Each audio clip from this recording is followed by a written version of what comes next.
دوسرا جو انہوں نے فرمایا کہ پاکستان کو چاہیے کہ وہ تو ایک رات میں سبق پاکستان سکھا سکتا ہے، یہ بالکل صحیح فرمایا انہوں نے. اور فرینکلی میں بیسیکلی ریکنسلیشن میں بلیو کرتا ہوں، اور ایک جیسے میں نے کہا ایک مسلمان ہونے کے ناطے، ایک ہمارا ہمسایہ ملک ہے، پھر ہمارا ہمسایہ ملک ہونے کے ناطے، تو یہ تمام چیزیں جو ہیں یہ اس کو سامنے مد نظر رکھ کے جو ہم نے یہ 11، 12 اور 14، 15 اکتوبر کی 2 راتیں جو تھیں، یہ بہت ہی زیادہ دوسری طرف سے یعنی ان کی تمام UN چارٹر کی خلاف ورزی تھی، ہماری انڈرسٹینڈنگ کی خلاف ورزی تھی، اور میں سمجھتا ہوں کہ کسی بھی حوالے سے وہ جائز نہیں تھا. اور جو ہی دوحہ میں یعنی ریگولر دوحہ کے جو وزیر خارجہ تھے میرے ساتھ رابطے میں تھے، اور ان کی یہی ریکویسٹ تھی کہ پلیز آپ بڑے ہیں، آپ کا ملک بڑا ہے، اللہ نے آپ کو ہر چیز عطا کی ہے، تو آپ اس طرح نہ ریئیکٹ کریں. اور یہ واقعی ایک رات والی بات ہی تھی. مجھے پتہ ہے کہ میں نے اپنی جو ہمارے سٹیک ہولڈرز ہیں، جو ہمارے بہادر افواج پاکستان ہے، جو ہماری کمانڈ ہے، وہ کتنے غصے میں تھی. کیونکہ دیکھیں سب سے زیادہ ہم دعا بھی کر لیتے ہیں، ہم جنازے بھی اٹھا لیتے ہیں، لیکن جس ادارے کے جنازے اٹھائے جاتے ہیں ان کو سب سے زیادہ تکلیف ہوتی ہے. میں دیکھتا ہوں کہ فیلڈ مارشل سید عاصم منیر کس طرح ان کی آنکھوں میں آنسو ہوتے ہیں جب ان کے یعنی بچوں سے ملتے ہیں جو شہید ہوتے ہیں، ان کے والدین سے ملتے ہیں اور ان کے گھر والوں سے ملتے ہیں.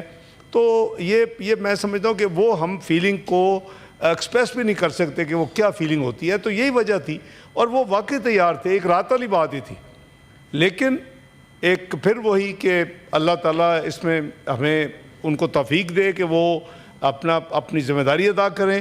یہ ہمیں بتانا کہ جی آپ آئیں، آ کے دیکھیں کہ ہم نے کتنے 100 لوگ جو ہے TTP کے پکڑ کے قید میں رکھے ہوئے ہیں، کتنے لوگ ہم نے کیے ہوں گے، لیکن معاملہ ختم ہونا چاہیے نا، پرابلم بند ہونی چاہیے، وہ نہیں ہوئی. اور پھر میں نے اپنا جو لیڈرشپ ہے ان کو میں نے یہ انسسٹ کیا اور گزارش کی کہ آپ اپنا جو ریئیکشن، جو کہ ہمارا رائٹ ہے UN چارٹر میں آرٹیکل 51 کے تحت، اس کو آپ انووک نہ کریں آج رات. کل چونکہ مذاکرات ہونے جا رہے ہیں، جو دوحہ میں شروع ہوئے تھے اس کو ہونے دیں. کوئی بات نہیں، اگر خدا نہ خواستہ وہ اللہ نہ کرے وقت آئے، اگر ضرورت پڑے گی تو آپ کے پاس ہر وقت طاقت ہے کہ وہ آپ کر سکتے ہیں. آپ ایک رات میں بہت کچھ کر سکتے ہیں، اور وہ انڈیا کو جو ایک مثال ہے وہ ساری دنیا نے دیکھ لی. تو اس حوالے سے میں عرض کرتا ہوں کہ پاکستان کی جو دفاعی قوت ہے، پاکستان کی جو بہادر افواج ہیں، اس کی جو لیڈرشپ ہے، اپنا سید عاصم منیر صاحب ہوئے، پھر ان کے ایئر مارشل ظہیر الدین بابر صدو، اور پھر ہمارے naval chief, they are all the time alert. اور یہ 6 سے 10 مئی کی راتیں تو میں نے فارن آفس میں 2-2.5 گھنٹے کے علاوہ پوری رات گزاری ہوئی ہے. تو میں سارے پروسیس سے گزرا ہوں، تو انشاءاللہ کوئی فکر والی بات نہیں ہے. لیکن یہ بند ہونا چاہیے، جتنی جلدی بند ہوگا ان کے لیے بھی بہتر ہے.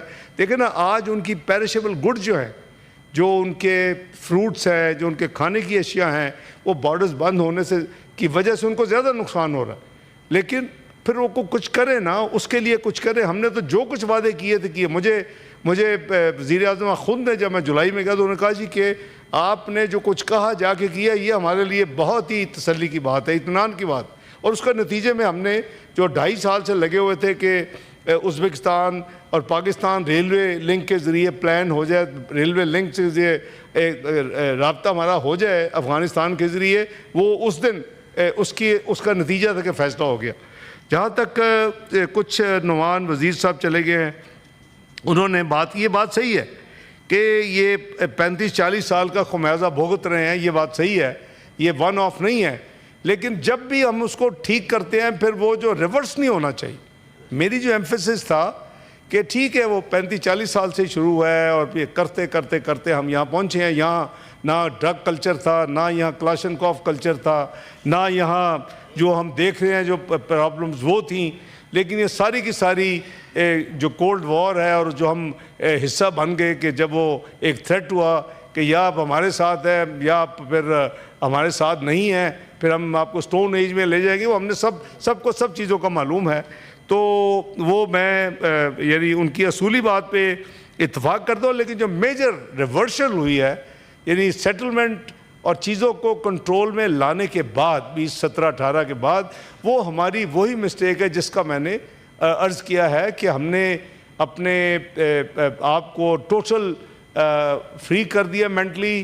ہم نے بارڈر کھول دیے، جو لوگ بھاگے ہوئے تھے ضرب عضب رد الفساد کے بعد ان کو آنے دیا ہزاروں کی تعداد میں، ہارڈن کرمنلز کو چھوڑ دیا، اور وہ آج ہم اس کا خمیازہ بھگت رہے ہیں. بہرحال اٹس نیور ٹو لیٹ. ہم کوشش کر رہے ہیں، پاکستان حکومت کی، آرمڈ فورسز کی، پرائم منسٹر کی، فیلڈ مارشل کی، ایئر چیف کی، نیول چیف، سب کی ایک ریزالو ہے کہ ہم نے اس مینس کو اس ملک سے ختم کرنا ہے. اگر یہ نہیں کریں گے تو پھر دیکھیں آج آپ نیوکلیر قوت بھی ہیں جناب چیئرمین، آج آپ ایک میزائلی قوت بھی ہیں الحمدللہ. کیا مسنگ ہے؟ مسنگ ہے آپ کی اکنامک ساورنٹی، آپ کی انڈیپینڈنس، آپ کی معاشی ترقی، آپ کی معاشی یعنی اسٹرینتھ، وہ مسنگ ہے. جس دن وہ آگے، میں ہمیشہ کہتا ہوں کہ جو رول پاکستان کو اصل ملنا چاہیے دنیا کی کمیونٹی آف نیشنز میں، اللہ تعالیٰ نے بہت عزت دی ہے پاکستان کو پچھلے کئی مہینوں میں، اور اللہ تعالیٰ اس میں مزید استقامت اور ہمیں برکت دیں. لیکن ہمیں معاشی طور کے اوپر اپنے پاؤں پہ کھڑا ہونے کے لیے جو محنت کرنی ہے، اس کے لیے میں سمجھتا ہوں کہ بہت ہی ہماری ضرورت ہے. اس کے اوپر بھرپور کام ہو رہا ہے. بالکل کمار صاحب نے صحیح کہا کہ انڈیا جو ہے اس کی کوشش ہوتی ہے کہ جی پاکستان افغانستان میں تناؤ رہے، یہ لڑائی رہے. بالکل ٹھیک کہہ رہے ہیں، ان کی اسیسمنٹ ہے، ان کا انالیسس ہے، اور میں اس کو فرینکلی سمجھتا ہوں کہ وہ کافی حد تک پریکٹیکل ہے کہ جی وہ اپنی جو ہم سے جو خفت ہوئی، وہ ایک پراکسی وار جسے کہتے ہیں، وہ اس کو انکریج کرتے ہوں گے، بالکل کرتے ہوں گے. لیکن ہم نے تو کریڈیبل ایویڈنس بھی دی ہے، انٹرنیشنل اداروں میں بھی دیا ہے کہ ہمارے پاس تو ثبوت ہے کہ جعفر ایکسپریس جو ہوئی اس میں وہاں جو لوگ موجود تھے، جو کلپریٹ تھے، جنہوں نے سب کچھ کیا، جو ہائی جیکر تھے، ان کے واٹس ایپ کے لنکیجز تھے جو کہ بایا انڈیا کے ذریعے کنیکٹیوٹی تھی اور انسٹرکشنز لی جا رہی تھی. تو یہ ہے، لیکن ہمیں ظاہر ہے کہ اپنے تمام مسائل کو خود ہی حل کرنا ہے. کمار صاحب شاید چلے گئے ہیں کہ آپ اپنا مہربانی کر کے 5 سال بچی کی تفصیل بھیجنے کل میرے دفتر، تو میں چیف منسٹر سندھ سے بات کرتا ہوں. ان کی ایڈمنسٹریشن ہے، پوری کوشش کریں گے. بچی چاہے ہندو ہو مسلمان ہو، بچی ہے، اور یہ ہمارا فرض ہے کہ ہم ایک اگر انڈیویجول بھی ہو تو اس کے لیے پوری کوشش کریں، کیونکہ یہ ہماری تعلیمات ہے. قرآن حکیم کہتا ہے کہ ایک انسانیت کا قتل پوری انسانیت کا قتل ہے، ایک انسان کا قتل پوری ہیومینٹی کا قتل ہے، اور ایک انسان کا بچانا جو ہے وہ پوری انسانیت کا بچانا. اتنی بڑی ہمیں تعلیم دی گئی ہے. تو آپ مجھے بھیجیں، میں میری پوری انشاءاللہ اس میں کوشش میں کروں گا. سیف اللہ ابرو صاحب نے کچھ چیزیں کی ہیں، میں نے وہ پوائنٹس لکھ لیے ہیں. ایک صرف کلیریفیکیشن ہے اپنا سیف صاحب کے، وہ جو میں نے جو پارلیمنٹ میں جو ذکر کیا تھا، دیکھیں میں بلیو کرتا ہوں کہ جو سچ بات ہے اس کو ریکارڈ پہ آنا چاہیے، اس میں کوئی منور نہیں ہونا چاہیے. اور یہ میں کل بھی جہاں میٹنگ میں گیا تھا وہاں بھی میں نے کہا، ہمیں 20 پوائنٹ ملے تھے، ہم نے 20 پوائنٹس میں اپنی امپرومنٹ 8 فارن منسٹرز نے مل کے کئی راؤنڈز میں کی. اس کو ڈسکریٹ رکھا کہ یہ انڈرسٹینڈنگ تھی نیو یارک میں کہ کوئی بھی ملک اس کو لیک نہیں کرے گا. اور جو فائنل ہوا اس میں 100% ہماری وہ ورڈنگ کو کچھ چیزوں میں نہیں ہے. تو میں نے وہ کہا، مجھے کچھ تھوڑا سا کہیں سے گلے بھی آئے کہ جی آپ نے یہ کیا کر دیا. میں نے کہا جی میں سچ بتاؤں گا، میں اس پہ کوئی ٹیمپرنگ کرنے کا کبھی بھی سوچ بھی نہیں سکتا. تو وہ آپ نے صحیح نوٹ کیا، مسٹ کمپلیمنٹ یو، کہ پرابلی 8 ملکوں میں سے میں واحد یعنی پاکستان کا نمائندہ ہوں جس نے اس کو فلیگ کر دیا ہے. اور انشاءاللہ ہمیں سچ بات کرنی چاہیے. باقی اللہ تعالیٰ نے جو ہمیں دینی ہے کامیابی اور عزت، وہ اللہ تعالیٰ کے ہاتھ میں ہے. اپنا سیف صاحب نے یہ بھی فرمایا نوبل پیس پرائز کا، میں وہ بھی کلیریفائی کر دوں، شاید پہلی دفعہ ہاؤس میں بات ہو رہی ہے. یہ جو ان کا رول تھا 6 مئی کی رات سے لے کے پہلے بھی تھا، لیکن خصوصاً 6 مئی سے 10 مئی کی صبح تک وہ انہوں نے بڑا پرو ایکٹیولی جناب چیئرمین رابطے رکھے. اس میں یو کے نے بھی بہت، ابھی وہ ڈیوڈ لیمی جو فورن میرے کاؤنٹر پارٹ تھے، ابھی وہ اس وقت ڈپٹی پرائم منسٹر اور جسٹس منسٹری ان کو مل گئی ہے، لیکن اس وقت وہ تھے ڈیوڈ لیمی، پاکستان بھی آئے، انہوں نے بہت رابطہ رکھا، اس کے علاوہ سعودی عربیہ نے بہت رابطہ رکھا، اس میں قطر نے بہت رابطہ رکھا، اور